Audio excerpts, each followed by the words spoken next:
111, that is the number of nonprofit organizations here in your Wilson County, Mount Juliet area. Welcome to this week's Making It in Mount Juliet. In a few minutes, you'll learn about the Bridge House, a nonprofit based out of Lebanon, Tennessee, but one that works with youth and young adults from throughout Middle Tennessee that are in the foster care system. And then later on in the show, we'll share with you where you can find a nonprofit that you may want to help out. And it's as easy as going to your Chamber of Commerce websites. But that's not all today. We're taking you inside of this tranquil location in Mount Juliet. It is Third Coast Salt Day Spa. Why this may be the place to turn if you're looking for that perfect Valentine's Day gift.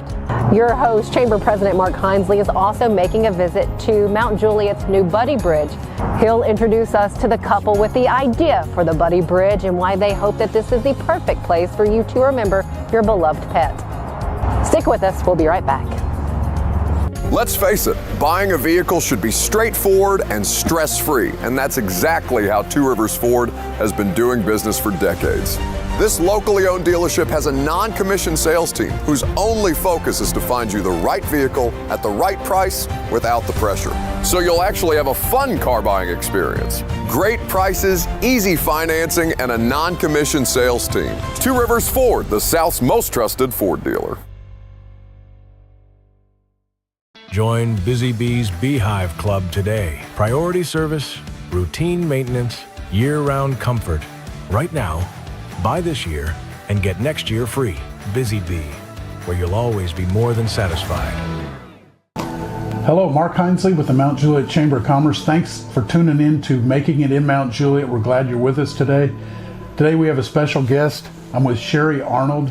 She owns a small business here in Mount Juliet called Third Coast Salt, which is truly one of our shining stars in our small businesses. And as I was walking in the building, it seems like a dream come true for you, being here on the north end of town and have such a successful business. Tell us about Third Coast Salt. Well, first of all, my name is Sherry Arnold, and I call myself the grateful owner of Third Coast Salt because for so many reasons I am grateful, but it is a dream come true. This is something that I've always wanted to do. The services that you provide, have they expanded over the years since your first, when you first opened? Yeah, when I first opened, it was right down in the middle of town, and I had a cute little 1,100 square foot rental. We started immediately with salt therapy and then slowly moved into skincare and then eventually moved into massage. And what we've done now, we've blossomed into a big girl now, and we are a 5,400 square foot full day spa, complete with lasers and spa amenities, which we did not have at our rental. We've got steam rooms and showers, but all the other good things like sweat therapy, salt therapy, of course skincare being our #1 division, with a very close second being massage, but lashes, I mean, all the amazing self-care things. As you walk in the front door, you just almost begin to relax before you even have a chance to say hello. It's extremely inviting. Your facility is beautiful, and we're so happy that you decided to plant your roots right here on the north end of town. And you've made so many friends at the Chamber and watched you not only take the lead, but you help other women own businesses and active in our Leading Women program. Tell us how important that is and has been to your success. Oh my goodness. Well, I've dreamed this building up on a napkin like 28 years ago. So as far as it came to fruition, and when I knew I was going to open up this company, I knew that it was going to be female driven. Obviously, we love the guys here. Men love facials, men love massage, and they definitely love the spa amenities. But the majority of our client base, I would say 85% of our client base is female, as well as the majority of our team here is a female driven company. I love setting women up for success, and so I do mentor quite a few women, but also I do embrace setting other women up for success, even women in my own industry. You just have such a success story here, and so many people look up to you. How do you find that balance between community engagement, working with nonprofits, and then also running such a business with 30 employees, 30 people working in your facility. Well, it's a cool industry to be in, first of all, because everybody needs self-care. Wilson County in general, but especially Mount Juliet, it's just a booming area. So with all the hustle and bustle that is coming to our town, it's a wonderful thing to remind people to invest in themselves and also invest in other people that need self-care as well. What do you find, what do you do outside of work for relaxation? Spa. The spa, that's it? No, I'm a yogi, so I invest in some of the local yoga studios in town, specifically Unity Yoga here in Mount Juliet. Also, we've got some other girls here that teach yoga that I believe in as well. I love to travel, and I'm soon going to be an empty nester, so I'm hoping to build my team up very, very strong so I can dabble into some international travel when the little one leaves. Well, I don't think it should be lost on anybody, the importance of what your business means here, because as businesses contemplate where to put their next location, whether it's their first or their 100th, they want to look to communities and be placed in a community that they have a good chance of succeeding. And when they look at a place like yours, that's one more vote of confidence for the community. So I think it's beyond just this business or the one next to you. You and others like that who have staked your claim right here in our community and made such a huge investment. I think that opens the door and encourages others to want to come to Mount Juliet too. And that has a ripple effect across the entire community. So I know you've played an important role in that. What do you see with Third Coast 5 or 10 years down the road? Well, I mean, to let you know how much I do believe in this community is I'm starting a new company next door. Now, I'm not a pro or a subject matter expert in functional medicine and medicine in general, so I do have 2 business partners for that project. But I believe in Mount Juliet so much that we hope to launch and open that in January and February. And I encourage people that have a love and a passion and a desire and a flame that they want to invest in themselves and be that entrepreneur that you always think you wanted to be. This is the community to do it. I just give yourself advice. It would be to listen to your gut, fuel the passion, educate yourself, and invest into the community that invests in you, and they will not let you down. I mean, we survived the flood. Yeah. I mean, we survived the tornado. We survived COVID. And my community did not let me down.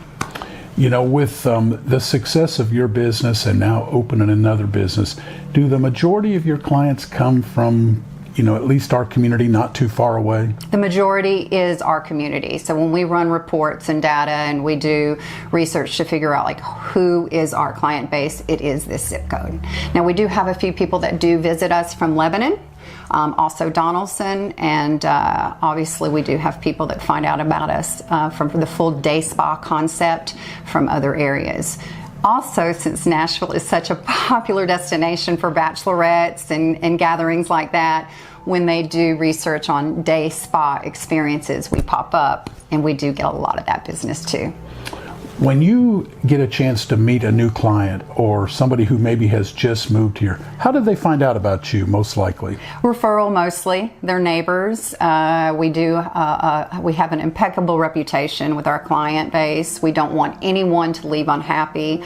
I feel that I have a gift of finding the best talent here. So we've got an array of talent from estheticians as well as massage therapists, and then an incredible front desk too. So I think it's just, you know, happiness when you walk in the door, and of course you just that massage drunk when you leave. If you've not been here, you owe it to yourself to please come by, check them out, make an appointment. You too can have the similar experiences at Third Coast Salt. Sherry, thanks for your time today. And thank you to the Mount Juliet community and the Chamber for always believing in us. Third Coast Salt, thanks you so much. Thanks, folks. My name is John Widrick. I'm the Executive Director and founder of the Bridge House, located in Wilson County, serving all of Middle Tennessee. The Bridge House is a nonprofit social impact organization that provides housing for youth that are currently in foster care, 0 to 17, and we also provide transitional housing for youth aging out of foster care, ages 18 to 20, with wraparound support for foster families. Statistically, these kids can bounce around to 7 different high schools or education within the time that they come into foster care. Usually it takes anywhere between 2 to 3 placements before they actually land in a stable foster home. And so the same is true for these young adults that are aging out of foster care, 900 young adults aging out of foster care every year. And so with that, it's not specific to one county. They can be jumping around all the time. And so what we've realized is that we really needed to be flexible to be able to meet these needs, working together with various different counties of the state and kiddos that are in that space and foster families that are in that space. What is that need for foster kids? Man, what is the need for foster kids? I mean, obviously at the end of the day, homes. And not just any type of foster home, but therapeutic foster homes is really the biggest need. Usually I think there's half the amount of foster families needed. And when you think of that, when you think of 8,000 kids in DCS custody, half the amount of foster homes that are needed, it's a nuanced response. I mean, some of these kiddos aren't ready to be into what they call level 1 home. And many kids need that therapeutic home for families that can really wrap around them fully with patience to help them rehabilitate to be able to eventually have independent living. So homes really is the biggest thing. Community support is going to be the second thing for sure. What should we make sure that we are equipped with before we go into that? We will definitely take on a foster child. Yeah, great question. I don't believe that everyone is called to foster a child, but I do believe that we're all called to care and do something. When you're thinking through the lens of why do we want to foster a child, I think the same responsibility is when you're thinking about why do we want to have our own biological children. If you think of what it takes to have your own biological child, what does that mean? Okay, stability. You have the ability to make sure that they're cared for, right? You're going to work for them, you're going to provide for them. But the most important thing, you're going to be patient with them. We all have different seasons within our own children's life where they are in sometimes great areas of leadership in their life, they're doing great, and other times they are falling off the rail, they're making bad decisions.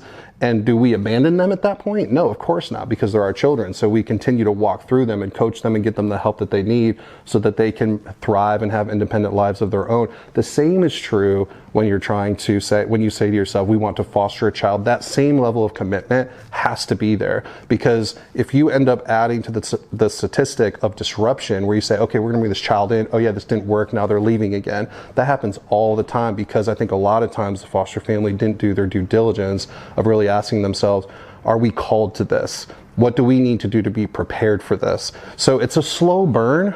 I think a quick response is a bad response in this space.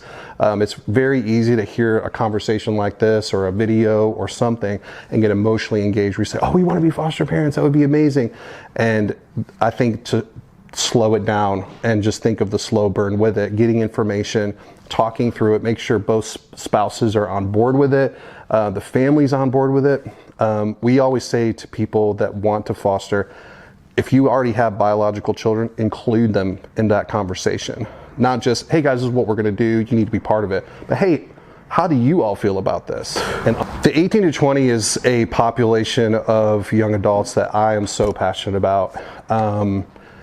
We have a lot in place for the foster care world. There's a lot that we're doing well, and there's a lot that we need to do a lot better with. When they turn 18, it can be very easy for them to be kind of the lost population. They turn 18 and all of a sudden they're pushed into being in adulthood, and because of all of the transitions that they've had in their life, they have not learned a lot of the appropriate life skills that they need in order to be able to be a successful young adult. And so it is absolutely essential that the community identifies and wraps around these kids at the most prioritized level to ensure that they don't end up being another statistic of incarceration, homelessness, trafficking. If you ask really anyone in the judicial system and you say, hey, what percentage of those kiddos or adults that are incarcerated are from the foster care space, they probably say at least half. And it's not because that they're trying to make bad decisions and they just want to be negative in the community. A lot of they're trying to survive. They're in a fight or flight mode. They don't have the coaching, the mentorship, the life skills. I heard a story one time where a young girl coming out of a residential facility, she was about to turn 18. She ended up turning 18. She came into the Bridge House, one of our transitional houses for young adults aging out of foster care. And she said, I honestly felt like when I graduated the residential program, like what was the point? Because once I graduated it, I was going to be homeless anyways. There was no next step for me like, oh, you graduated, so because you did so great in this residential program, now you get to go here. It was like my outcome was going to be the same as somebody who didn't graduate the program. There's amazing nonprofits all throughout the state of Tennessee that are doing work similar or very different than the Bridge House, but are still in this space. Isaiah 117, fantastic organization. Tennessee Kids Belong, amazing organization. Youth Villages, Omni Family Foundation, I Am Next, Crossroads Campus. It goes on and on with all these places that are doing such fantastic work. And even though the Bridge House may not be in your area, or maybe it is, I would say identify who is there and see who you want to connect with as a local church, business, or even a household, and start asking questions and then make a decision and help. At the Bridge House TN is our social handle, so I would say connect with us on our social handles. We have YouTube, Instagram, Facebook, and then you can go to www.thebridgehousetn.org if you want to volunteer, you want to sign up, and to our newsletter, all that is in there as well too. Join Busy Bee's Beehive Club today. Priority service, routine maintenance, year-round comfort. Right now, buy this year and get next year free. Busy Bee, where you'll always be more than satisfied. This holiday season, the largest lantern festival in the country returns to Nashville Zoo. Experience more than 1,000 all-new handcrafted lanterns, towering creatures, magical worlds, and a North Pole village. At the center of it all, the Smashville Ice Rink. Welcome back to Zoolumination at Nashville Zoo. Bigger, brighter, and better than ever. Hello, welcome back to Making It in Mount Juliet. Mark Hinesley with the Chamber of Commerce. Thank you to our sponsor, Two Rivers Ford, for creating these special moments for you.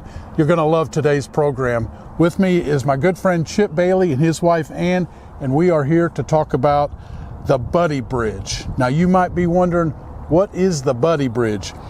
Can you tell us just a little bit about what a Buddy Bridge is, and more importantly, the inspiration and the drive behind making this one of Mount Juliet's newest attractions? Sure.